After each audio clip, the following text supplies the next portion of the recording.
오늘 틀이 깨질 때 맺히는 열매라고 하는 제목으로 우리 배성현 전사님 말씀을 전해 주실 때 여러분 큰 박수로 격려해 주시고 기대하는 마음으로 환영해 주시기 바랍니다.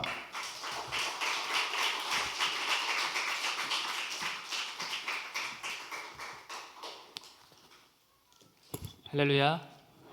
아멘. 오늘 이한이가 교회의 새로운 역사를 또 하나 썼습니다. 믿음으로 드려진 이렇게 공동체 앞에서 첫 아이가 되었습니다. 부모님의 사랑 가운데서 태어나서 이제 부모님이 믿음으로 잘 키워야지 이제 결단을 했는데 우리 이한이의 가정 가운데 큰 은혜가 가득하기를 우리가 함께 중보하면 좋겠습니다. 아이를 키워내면서 그 부모님이 성장하는 것 같습니다. 저는 아직 결혼을 안 하고 아이가 없어서 자라나야 될 부분이 참 많이 남아 있는데 우리 부모님들을 보고 보면은 부모님의 역할을 하면서 큰 성장을 하는 것을 보게 됩니다. 그래서 아마 부모님도 크게 성장하고 또 믿음의 결단 가운데 아이도 부모님의 사랑으로 잘 자라나겠다 이렇게 기대가 됩니다. 여러분 우리도 그렇게 크지 않았습니까? 이 땅을 살아가면서 우리도 그 부모님의 사랑 가운데 그렇게 자라났습니다.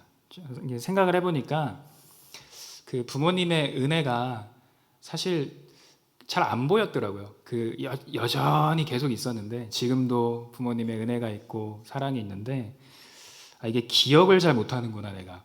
너무 어렸을 때도 있고 특히 부모님의 마음을 알기에는 좀 덜 커서 잘 몰랐구나 그런 것을 좀 알게 됐습니다. 그런데 부모님의 사랑은 여전히 있었고 우리의 삶을 가득 채우고 있었습니다. 그리고 시간이 이제 흘러서 지금 우리가 여기 성장해서 앉아 있지 않습니까? 근데 그 과정이 다 기억은 안 나지만 제가 이제 생각을 해보니까 몇 장면이 머릿속에 남아있는 것을 보게 됐습니다. 제가 얼마 전에 그 유튜브에 그 80년대, 90년대 1위 곡 이런 걸 이제 쳐가지고 들어봤는데 그때 제 나이가 초중고 시절이거든요. 초등학교, 중학교, 고등학교 시절이었는데 신기하게 그 노래를 들으니까 그때로 돌아가게 되더라고요. 그때 초등학생 때로 돌아가고 중학생 때로 돌아가고 고등학생 때로 돌아가게 됐습니다. 근데 그 시절을 어떻게 보냈을까 생각해 보면 뭐 대단한 지식을 쌓으면서 보냈던 것도 아니고 무슨 인생의 엄청난 철학을 발견했던 것도 아니고 그 시절 여러분 어떻게 보냈는지 혹시 기억이 나십니까? 초등학교 시절, 중학교 시절, 고등학교 시절.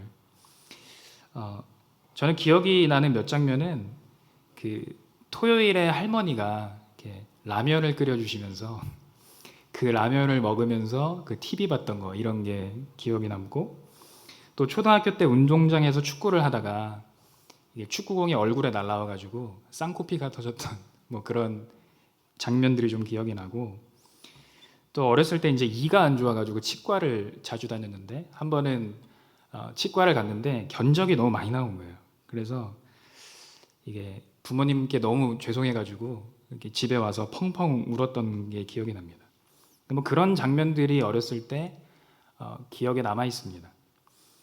거기서 좀 더 기억을 해보려고 하니까 제가 이제 자고 있을 때 초등학생 때였는데 자고 있을 때 부모님께서 그 철야를 갔다 와서 자고 있는 저에게 다가와서 머리에 손을 얹고 기도해 줬던 그 장면들 그런 것들이 기억이 납니다. 그러니까 모두에게 다 어린 시절이 있었고 그리고 그 시절을 통과해서 우리가 지금 여기에 있다는 것입니다. 그러니까 기억은 잘 안 나지만 우리가 지금까지 보내왔던 그 하루하루의 삶이 지금 흘러서 여기 우리를 만들었다는 것입니다. 그래서 하루가 참 중요합니다. 우리가 때로는 뭐 시간을 때운다 뭐 이런 표현을 쓰기도 하지만 하루가 굉장히 중요하다는 것입니다. 그러니까 우리가 자라나는데 그 시간이 필요하고 삶의 자리가 필요합니다. 여러분 우리가 이 땅을 참 잘 살고 싶은 마음이 있지 않습니까? 우리가 한번 태어나서 이 땅을 살아갈 때 잘 살고 싶다 그런 생각을 합니다. 뭐 돈이 많다 이런 게 아니라 우리가 인생을 의미 있게 보내고 싶어 하고 그리고 행복하게 살고 싶어 합니다. 네, 하나님의 말씀인 성경은 우리에게 잘 사는 것이 무엇인가? 어떻게 말씀하고 있는가? 히브리서 3장 13절과 14절을 보니까 주의 말씀이 이렇게 말씀합니다. 오직 오늘이라 일컫는 동안에 매일 피차 권면하여 너희 중에 누구든지 죄의 유혹으로 완고하게 되지 않도록 하라. 우리가 시작할 때에 확신한 것을 끝까지 견고히 잡고 있으면 그리스도와 함께 참여한 자가 되리라. 그러니까 오늘을 사는 것입니다. 오늘. 지금 우리에게 주어져 있는 5월 1일. 오늘을 사는 것입니다.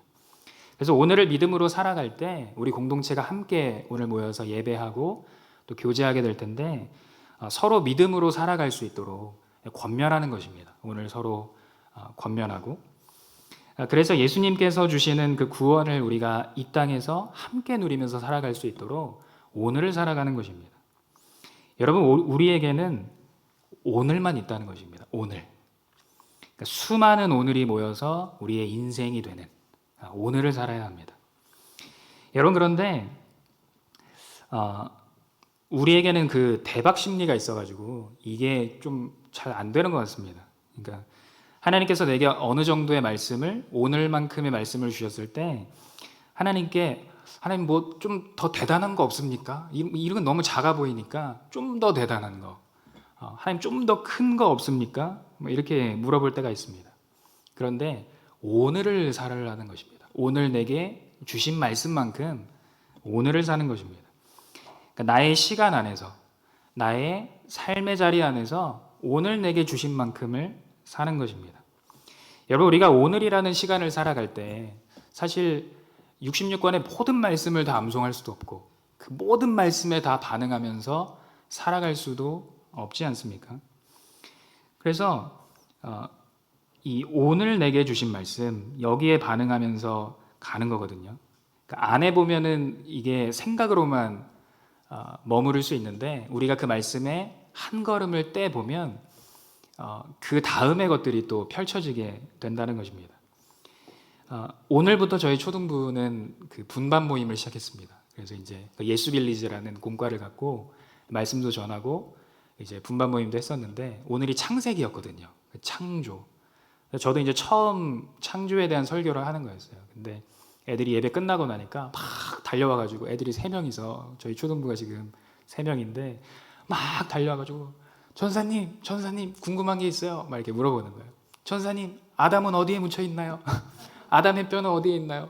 나도 모른다고 막 대답을 하고 전사님 성경에 보니까 우리를 흙으로 만들었다고 하는데 저도 흙으로 만들었나요? 막 이렇게 물어보는 거예요. 그래서 질문들을 모아와라. 다음번에 특강을 통해서 다 궁금증을 해결해 주도록 하겠다. 뭐 이렇게 얘기를 했습니다. 그러니까 일단 이렇게 시작을 하니까 뭐가 또 있습니다. 계속 그 다음이 있다는 것입니다. 여러분 운동도 그렇지 않습니까? 우리가 뭐 팔굽혀펴기 사실 별거 아닐 수 있는 운동인데 막상 시작을 하게 되면 그 다음에 어떤 스텝들이 나온다는 것입니다. 뭐 매일 하면서 개수가 늘어나고 본인이 어떤 적정량을 정하기도 하고 뭐 팔을 어떤 넓이로 벌려야 내 어떤 근육이 발달하나 뭐 이런 거 막 연구하게 되고 뭐 몇 분 간격으로 몇 개를 해야 효과가 좋은가 매일 해야 되냐 뭐 격일로 해야 되냐 뭐 연구를 하게 되는 거예요. 시작을 하면. 그리고 그냥 바닥에서 하는 게 낫냐 아니면은 그 도구를 사용하는 게 낫냐 뭐 이런 것들을 이제 연구하게 된다는 것입니다. 그러니까 해보면 이게 느껴지는 느낌도 다르고 생각도 달라지고 고민도 바뀌게 되고 필요한 지식도 바뀌게 되고 마음의 상태도 바뀌게 되고 그래서 이 오늘을 내게 주어진 만큼 살아낼 때 그것이 쌓여서 지금의 우리가 된다는 것입니다. 그러니까 오늘을 사는 것. 여러분 오늘은 어린이 주일 예배로 드리고 있습니다. 그러니까 교회 아이들을 만날 때마다 또 내 자녀들을 키워낼 때 여러분 오늘을 사는 방법을 알려주시기를 원합니다. 그러니까 오늘 하루 그 아이들의 삶의 자리에서 일어나는 그 일이 우리 자녀들을 만들어 갈 것입니다. 그래서 말씀이 각자의 시간 속으로 들어가고 또 말씀이 각자의 삶의 자리로 들어갈 때 그 말씀이 아이들을 만들어 가기 시작할 것입니다. 여러분, 오늘 아이들이 그 예기치 못한 어려움을 만날 수도 있습니다. 저희 초등부도 질문을 해보면 참 인생이 어렵다고 얘기합니다. 살기 힘들다. 인생이 참 힘들다. 고민을 매일 털어놓습니다. 그러니까 아이들이 그럴 때 그 인생을 어떻게 해석해야 되는가 그걸 알려줘야 되지 않습니까? 그건 이런 거야. 이렇게 이겨내면 돼. 알려줘야 됩니다.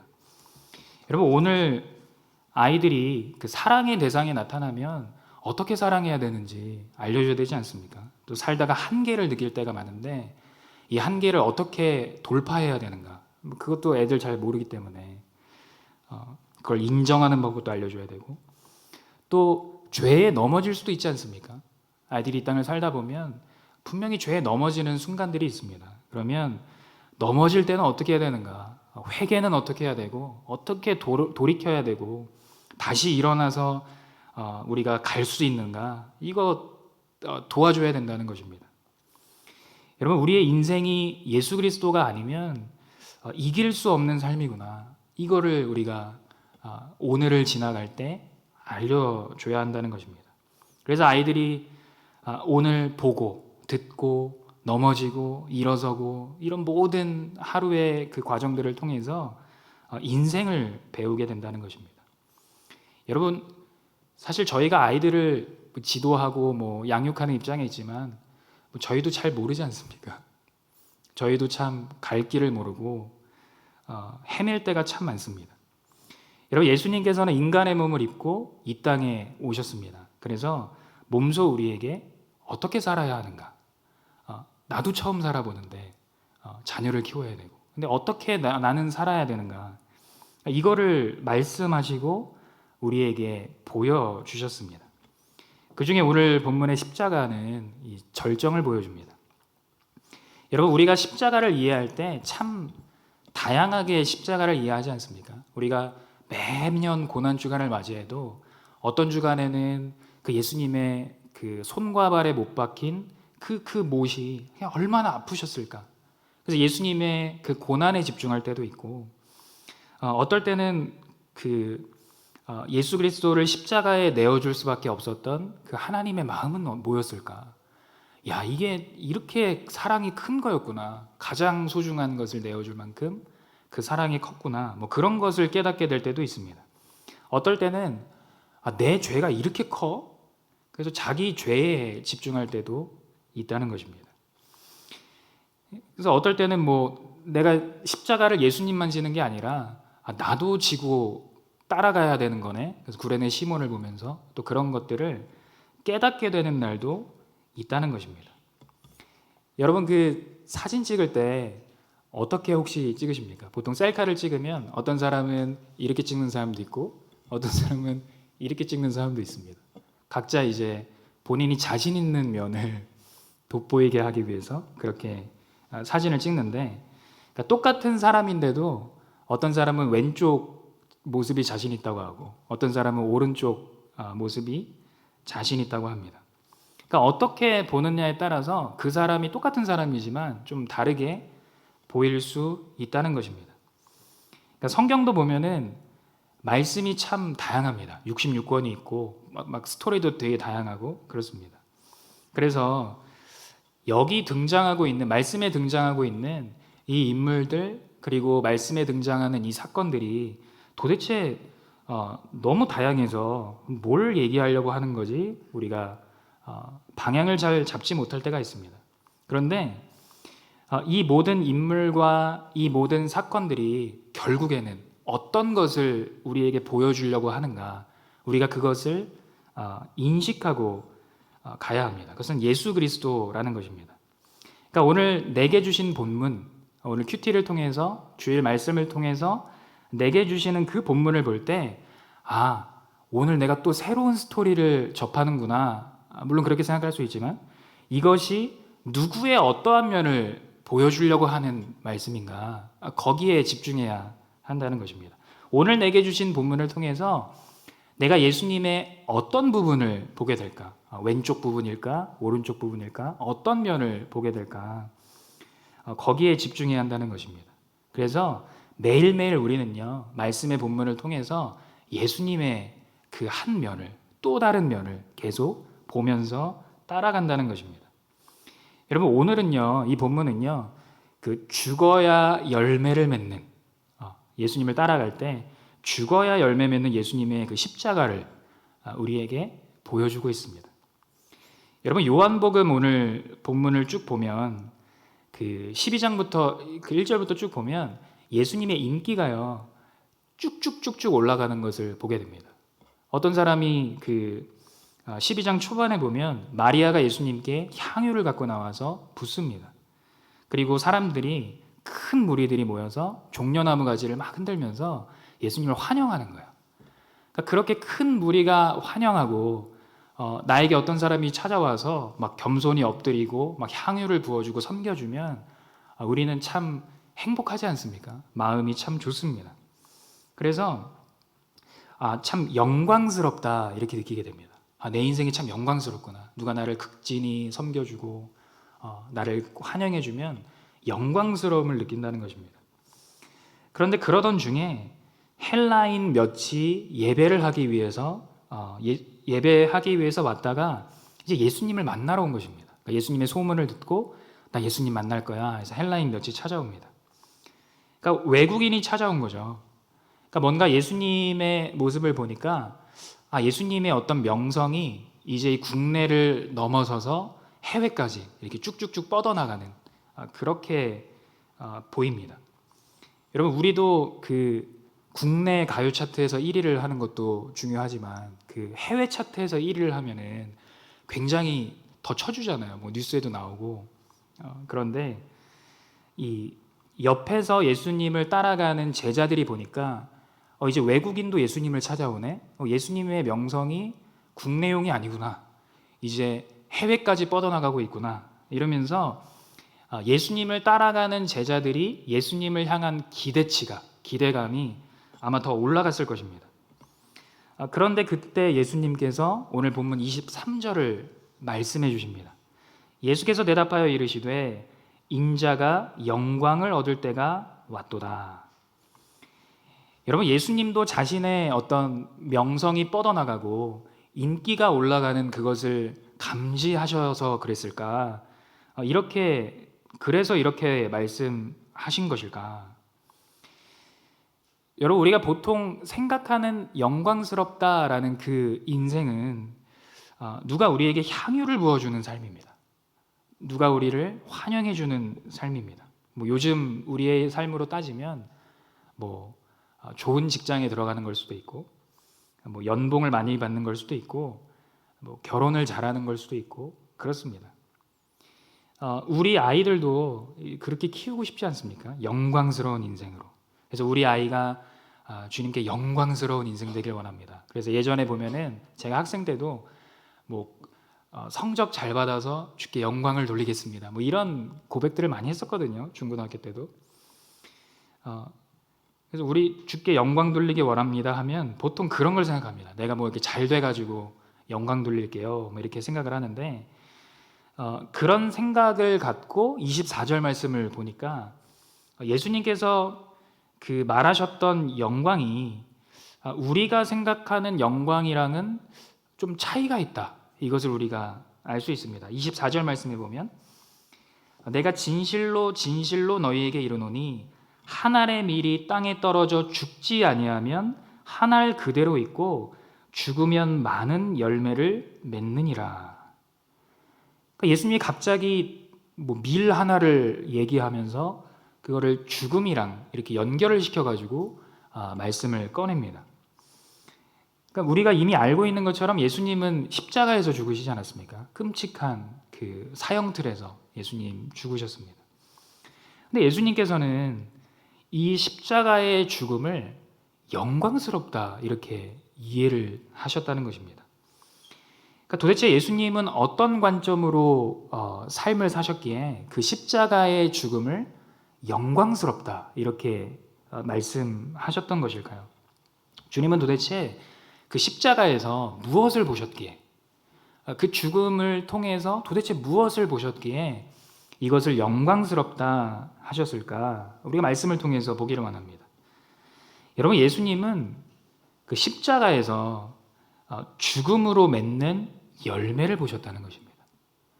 우리가 볼 때는 끔찍한 죽음이었고 굉장히 뭐 힘없는 죽음, 되게 무력하네, 이렇게 볼 수 있는 죽음이었는데, 예수님께서는 십자가에서 그 죽음으로 맺게 될 열매를 보셨다는 것입니다. 한 알의 밀이 땅에 떨어져 죽지 아니하면 한 알 그대로 있고 죽으면 많은 열매를 맺느니라. 그러니까 죽어야 열매 맺는다. 이것을 보셨기에 십자가에서 영광스럽다 하셨습니다. 여러분, 그러니까 예수님께서 중요하게 생각하시는 것은 죽는가 죽지 않는가 이것입니다. 죽는가 죽지 않는가. 여러분, 우리는 다 죽기 싫어합니다. 뭐 죽고 싶다 말은 많이 하는데 죽겠네 뭐 이렇게 진짜 죽고 싶다 뭐 이렇게 말은 많이 하는데, 실제로 죽고 싶은 사람이 얼마나 있겠습니까? 내가 원하는 대로 잘 안 살아지고 인생이 좀 힘들고 고난이 있고 그렇게 하다 보니까, 그러니까 이제 힘드니까 진짜 죽겠네 뭐 이렇게 얘기하는 거지. 우리 다 죽기 싫어합니다.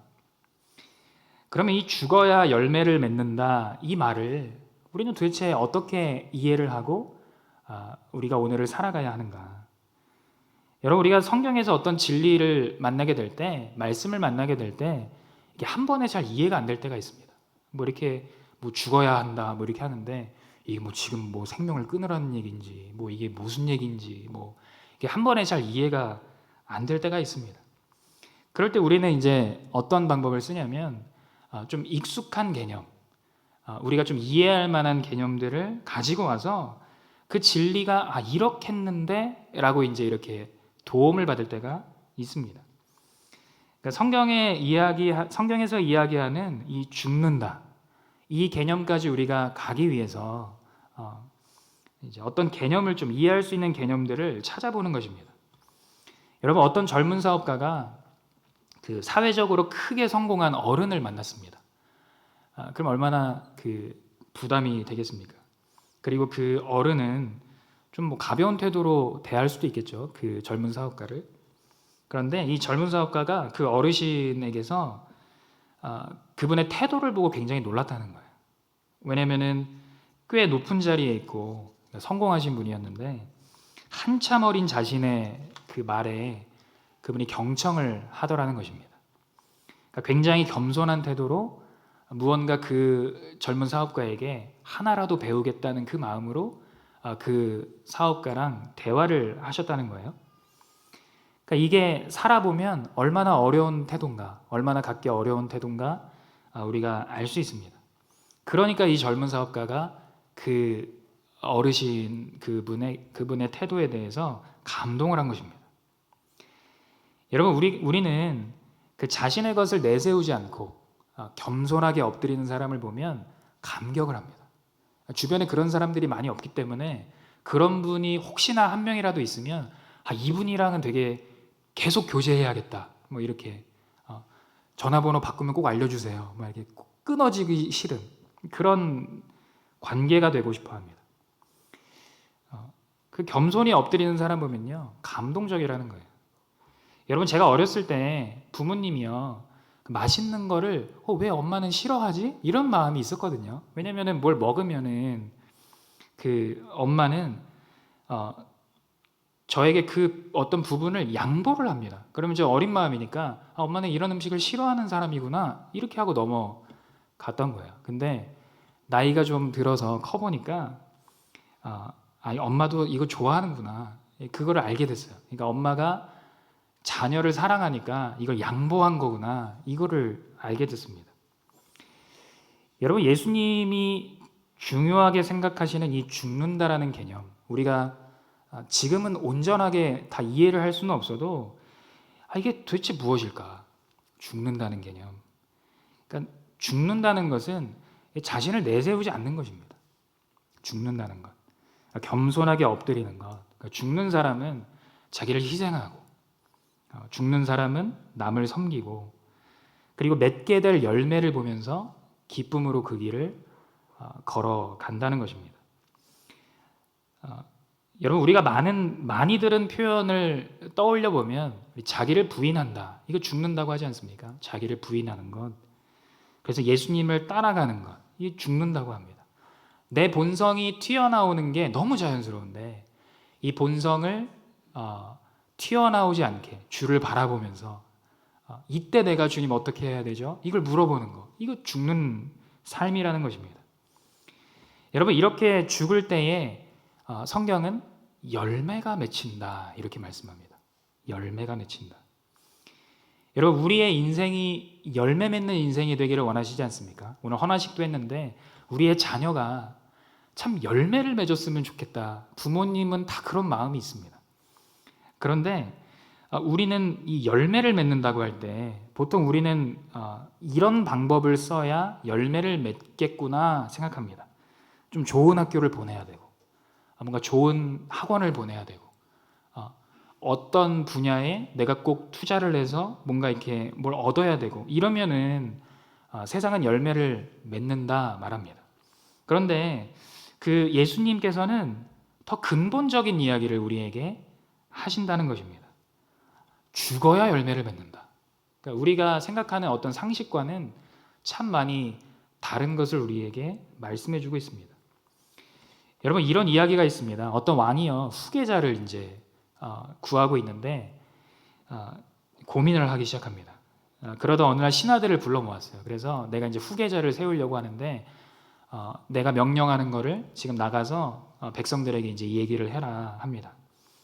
나라의 모든 아이들에게 이제 꽃씨를 하나씩 다 나눠주는 겁니다. 그리고 나서 뭐라고 얘기하냐면 가장 예쁜 꽃을 피우는 그 아이를 내가 후계자로 삼겠다 얘기합니다. 그러니까 왕의 자리를 물려주겠다는 것입니다. 여러분, 만약에 우리나라에서 그런 일이 일어난다면 어떤 일들이 일어나겠습니까? 지금 뭐 검색어 그 창이 없어져서 그렇지만 뭐 예쁜 화분 뭐 이런 게 이제 검색어 1위에 오를 거고, 뭐 네이버 그 스마트 스토어 같은 데 보면은 뭐 예쁜 화분 품절 뭐 이런 거 나올 겁니다. 그리고 나서 그 문의 사항에 보면은 뭐 재입고는 언제 되나요? 뭐 그런 거 뜰 거고. 그리고 각 커뮤니티마다 꽃을 어떻게 예쁘게 키워야 하는가 뭐 이런 노하우 같은 것이 공유되면서 뭐 맘카페에 또 막 그런 거 많이 올라올 것입니다. 여러분, 그런데 꽃씨를 주고 나서 그 굉장히 오랜 시간이 이제 이 꽃이 피어야 되는 시간까지 시간이 쭉 흘렀는데 이게 문제가 하나 생겼다는 것입니다. 왜냐면 아이들이 진짜 막 기도하고 막 꽃씨 심고 물 주고 막 마음을 다하고 막 이렇게 했는데 이 꽃씨에서 꽃이 안 피는 거예요.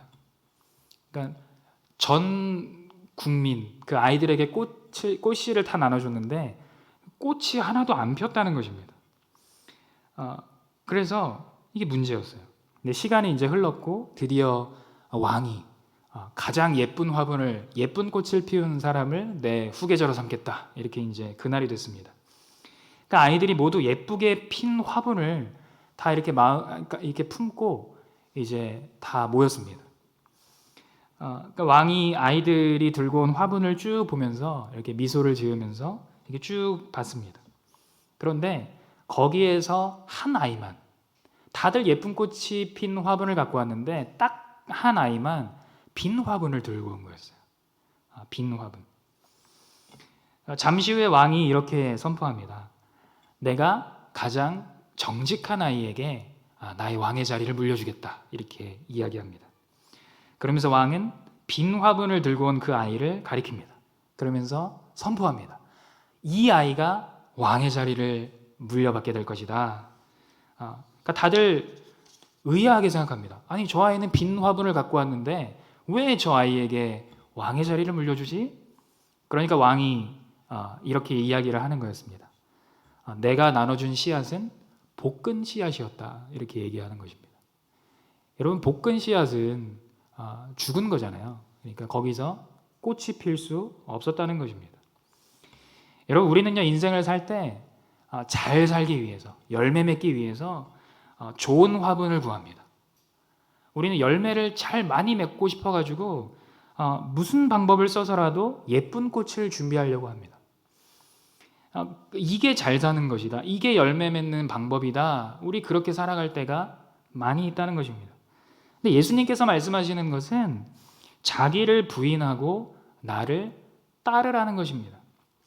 때로는 이게 빈 화분을 들고 가야 될 때도 있습니다. 내 인생이 빈 화분처럼 느껴질 때도 있다는 것입니다. 그런데 이 빈 화분으로 왕국을 물려받는, 그 왕의 자리를 물려받는 기적이 일어난다는 것입니다. 여러분, 사람들은요 생각했습니다. 예수님이 십자가에 달리시는 모습을 보면서 사람들은 어떻게 생각했냐면 예수님 망했구나, 그렇게 생각했습니다. 예수님 실패자다, 이렇게 생각했습니다. 그런데 31절과 32절 오늘 본문에 보니까 예수님께서는요 십자가에서 어떤 일들을 이루셨는가, 사단의 머리를 박살내시고 구원의 문을 여시는 것을 우리에게 보여줍니다. 이제 이 세상에 대한 심판이 이르렀으니 이 세상의 임금이 쫓겨나리라. 내가 땅에서 들리면 모든 사람을 내게로 이끌겠노라 하시니. 그러니까 예수님은 이 십자가의 기적으로 구원의 문을, 기적의 문을 여셨다는 것입니다. 여러분, 24절에 보면 이 한 알의 밀이 땅에 떨어져서 죽으면 많은 열매를 맺는다 말씀해 줍니다. 그러니까 죽으면 많은 열매 맺는다. 그러니까 죽는다는 것은 내 생각을 내려놓는 것, 내 경험을 내려놓는 것, 내 고집을 내려놓는 것, 그리고 예수님의 말씀에 귀를 기울이는 것입니다. 여러분, 예쁜 화분 들고 가야 될 것 같은데 빈 화분 들고 왕 앞에 서는 것, 이것입니다. 여러분, 살다가 우리에게 잘못하는 사람 참 많이 만나지 않습니까? 내가 잘못할 때도 있지만 우리에게 잘못하는 사람도 참 많이 만납니다. 그러면 그 사람이 잘못한 게 확실하니까 그 사람에게 우리가 좀 세게 얘기할 수 있습니다. 왜냐면은 그 사람이 잘못했으니까, 내가 이길 수 있으니까. 근데 그때 우리의 마음 가운데 예수님이 한 음성으로 이렇게 말씀해 주시는 거예요. 너 가만히 있어. 입 열지 말고 가만히 인내하고 있어. 내가 입을 열면 무조건 이 승산이 있는 싸움인데 예수님이 우리에게 침묵해라 그러면 그게 얼마나 어렵겠습니까? 그게 그때 입을 다물고 있는 거, 그게 죽는 것입니다. 여러분, 그런데 우리가 이 땅을 살아가면서 죽지 않는 방향을 선택할 수도 있잖아요. 거기서 입을 열어서 쏘아 붙일 수도 있습니다. 근데 죽지 않으면 그냥 그러고 만다는 것입니다. 죽지 않을 수 있어요. 근데 죽지 않으면 그 씨앗 그 상태로 그냥 있는다는 것입니다. 그러니까 열매가 없습니다. 여러분, 그리고 그때 죽지 않으면요, 그 비슷한 상황이 또 온다는 거예요. 왜냐하면 예수님이 우리에게 향하신 뜻은 죽어서 열매 맺는 거기 때문에 그때 안 죽으면 또 그 죽어야 되는 상황들이 찾아온다는 것입니다. 예수님은 우리의 그 시간, 예수님 우리의 삶의 자리를 통해서 우리를 죽게 하시고 열매 맺는 것이 목적이기 때문에 그렇게 하신다는 것입니다. 여러분, 우리는 한 알의 씨앗에서 수많은 생명을 봅니다. 이따가 봄맞이 대청소하면서 뒤에 이제 텃밭을 또 가꾸게 될 텐데 그 한 알의 씨앗에서 수많은 열매를 본다는 거예요. 저희도 작년에 심었을 때, 재작년인가 심었을 때 거기서 매주 교제하면서 뭐 상추 따먹고 뭐 되게 잘 이렇게 누렸었거든요. 그 수백 수천 개의 열매를 보는 것입니다. 거기에 얼마나 많은 생명이 들어 있습니까?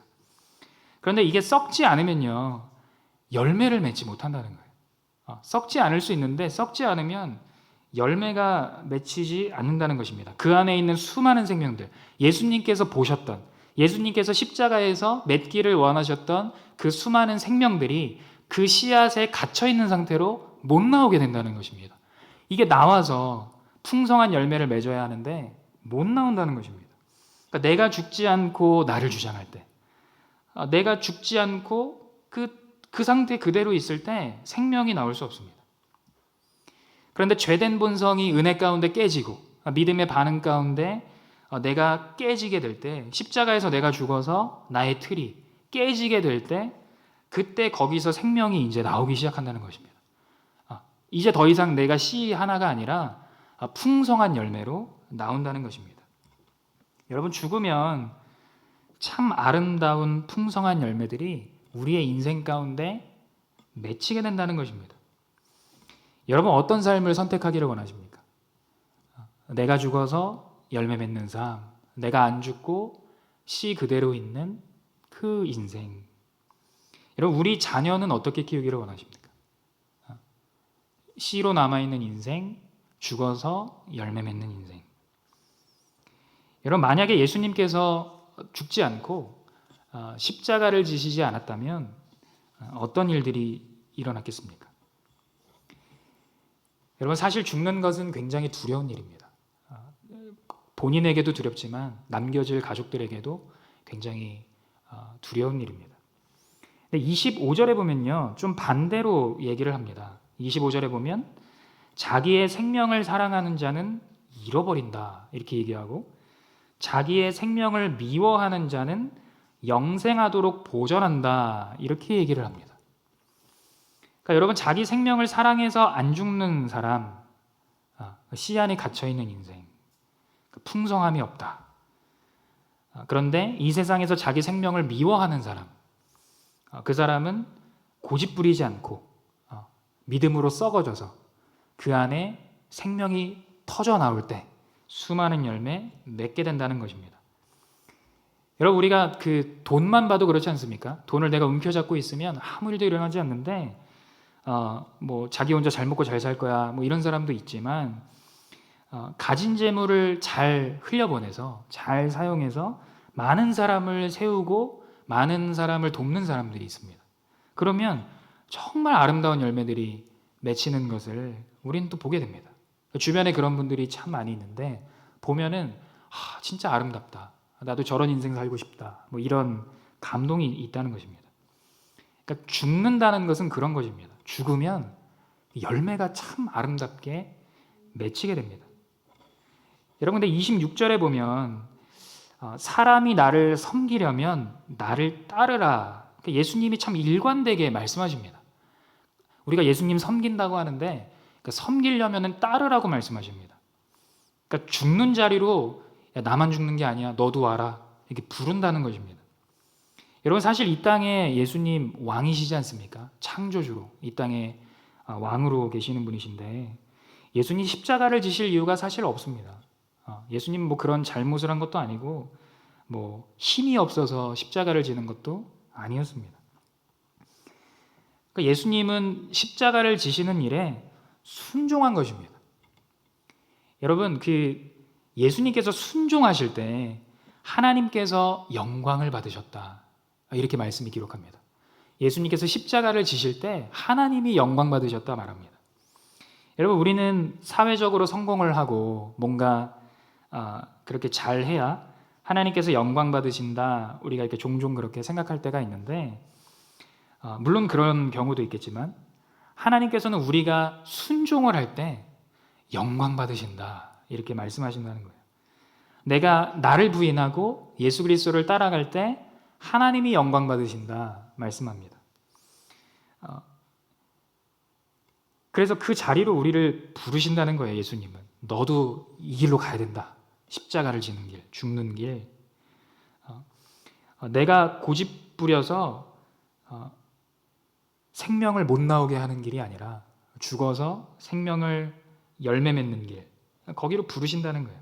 여러분, 우리가 그 길을 따라갈 때 26절 말씀해 보니까 하나님 아버지께서 우리를 귀하게 여겨주신다 말씀합니다. 귀히 여기시리라. 내가 죽으면 하나님이 나를 귀하게 여겨주시네. 난 내가 성공하고 막 잘 나가야 하나님이 나를 귀하게 여겨주시는 줄 알았는데 내가 주님의 말씀을 두렵고 떨리는 마음으로 받고 거기에 믿음으로 반응하면서 순종할 때 하나님이 나를 귀하게 여겨주시는구나. 그렇다는 것입니다. 여러분, 다른 사람들이 그런 사람을 보면 참 왜 저렇게 사나 뭐 이렇게 생각할 수도 있습니다. 뭐 참 미련하네 뭐 이렇게 생각할 수 있는데 그것은 참 얕은 시선이죠. 너무 얕은 시선으로 우리를 보는 것입니다. 근데 우리에게는 하나님께서 우리를 어떻게 보시는가, 이게 더 중요하지 않습니까? 하나님이 내 인생을 어떻게 평가하시는가, 하나님이 지금 나의 반응을 어떻게 해석하시는가, 이것이 더 중요하다는 것입니다. 그러니까 우리를 귀히 여겨주신다. 여러분, 그것이면 충분하지 않습니까? 내가 빈 화분인데 그 빈 화분을 들고 있는 아이가 그 왕의 자리를 물려받게 된 거 우리가 앞에서 봤습니다. 그 왕이 인정하면 충분하다는 것입니다. 여러분, 그런데 27절에 보면 이 죽음의 길 가는 것, 예수님께서 마음이 괴롭다 말씀하십니다. 그리고 기도하시는데, 아버지여 나를 구원하여 이때를 면하게 하여 주옵소서, 이렇게 기도합니다. 그러니까 우리는 이런 기도를 할 때가 참 많습니다. 이걸 면하게 해주십시오. 저희 초등부도 이제 얘기를 하면 학교에서 참 힘들대요. 그러면 이 힘든 거를 빨리 치워줬으면 좋겠다. 그런 기도들을 많이 하는데, 여러분, 괴로움의 자리를 피하고 싶은 것은 사실 굉장히 당연한 반응입니다. 그런데 27절에 그러나 하면서 나오는 말을 살펴보게 되면 내가 이를 위하여 이때에 왔나이다, 이렇게 말씀합니다. 그러니까 예수님이 오신 목적이 이것 때문에 오셨구나, 십자가 지러 오신 거구나. 그러니까 예수님이 결국 여기에 순종하셨다는 것입니다. 여러분, 우리도 그렇습니다. 그 하나님의 뜻에 자기의 뜻을 맞출 때, 하나님의 뜻이 있고 내 뜻이 있을 때 내 뜻을 하나님의 뜻에 맞출 때, 이때 역사가 나타난다는 것입니다. 여러분, 그러려면요, 내가 지금까지 몇십 년 동안 갖고 왔던 나의 틀이 깨어져야 되지 않습니까? 이 틀이 깨지고 예수님의 틀로 우리가 들어가게 될 때, 그때 역사가 나타나는 것입니다. 내가 안 죽고 내가 그대로 있는데 내 삶에서 열매가 맺힐 수 없다는 것입니다.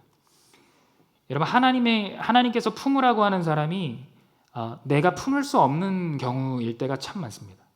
그러면 나이랑 상관이 없이 우리는 관계를 하다 보면 내가 품을 수 없는 사람들이 훨씬 많습니다. 그런데 주님이 말씀하실 때 거기에 순종할 때 역사가 나타난다는 것입니다. 그것이 죽는 것이고 그것이 자기 부인을 하는 것입니다. 여러분, 그런 사람은 하나님이 보실 때 하얀 도화지 같은 사람입니다. 하나님이 최고의 화가이신데 그림을 그리려고 봤더니 너무 칠해져 있는 게 많은 거예요. 막 이 색깔도 발라져 있고 저 색깔도 발라져 있고 밑그림도 너무 많이 그려져 있고. 여러분, 그러면 사실 아무리 최고의 화가가 와도 그걸 이렇게 복구하는 거 참 힘들잖아요. 근데 내가 예수님께 빈 도화지로, 하얀 도화지로 주님께 나아갈 때 예수님이 탁 붓을 잡으시고 가장 최고의 아름다운 그림을 그리실 수 있다는 것입니다. 내가 막 잔뜩 그려놓고 하나님 이게 뭐예요? 막 이렇게 할 때 그 수습하는 게 더 힘들다는 거예요. 자기를 부인하고 흰 도화지를 예수님께 내어드릴 때 그 이후에 진짜 아름다운 그림들이 우리의 인생 가운데 그려져 가는 것을 우리가 경험하게 될 것입니다. 여러분, 28절 말씀입니다. 아버지여 아버지의 이름을 영광스럽게 하옵소서 하시니 이에 하늘에서 소리가 나서 이르되 내가 이미 영광스럽게 하였고 또다시 영광스럽게 하리라 하시니. 그러니까 예수님께서 십자가를 지시는 이 순종을 통해서 하나님은 이미 영광을 받으셨습니다. 그리고 이 이후에 일어날 일들, 그 순종을 시작으로 쭉 펼쳐질 그 일들을 통해서 또 하나님께서는 영광스럽게 또 하시겠다고 합니다. 예수님의 십자가, 예수님께서 이 땅에 이제 오신 것부터 시작해서 십자가, 부활, 또 하늘에 올라가시고 다시 오실 그 모든 일들, 이 모든 것을 통해서 주님은 또다시 영광 받으시겠다 하십니다. 여러분, 예수님께서 이 자리로 우리를 부르십니다. 오늘, 지금 이 자리에서 우리를 그 자리로 지금 부르신다는 것입니다. 그래서 나의 삶의 자리에서 예수님께 오늘만큼의 주신 그 말씀에 순종할 때 주님이 영광 받으신다는 것입니다. 나를 부인하고 예수님 따라갈 때 놀라운 역사가, 열매가 이제 맺히게 된다는 것입니다.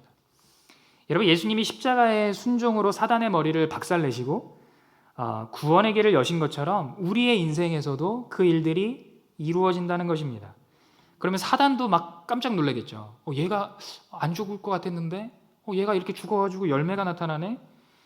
하나님의 아들이 십자가에 못 박혔을 때 내가 이겼다, 사단이 자기가 승리했다 기뻐하고 있었는데 그 면상에 예수님의 발차기가 막 훅 들어온 것입니다. 머리가 막 박살이 나고.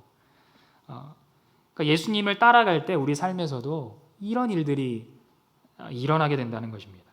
여러분 32절에 보니까 땅에서 들리면 그러니까 이것은 십자가를 지실 때도 땅에서 들리셨잖아요. 그러니까 땅에서 들리면 그러니까 십자가를 지신 것도 의미하고 부활해서 하늘로 올라가시는 그 모든 것까지를 다 포함할 수 있는 표현입니다. 그러니까 예수님의 십자가를 보면서 우리도 십자가를 지는 것이구나, 이것을 본다는 것입니다. 여러분 마지막 33절 오늘 말씀해 보면 예수님께서 십자가 지신 후에 이 맺을 영광스러운 열매를 이미 다 보시는 것을 보게 됩니다. 그러면 갈 수 있다는 거예요. 여러분 우리가 어떻게 그 길을 가겠습니까? 우리의 힘으로 어떻게 가겠습니까? 이게 뭐 악으로 깡으로 막 갑시다 뭐 이렇게 해서 그렇게 해서 갈 수 있는 길이 아닙니다.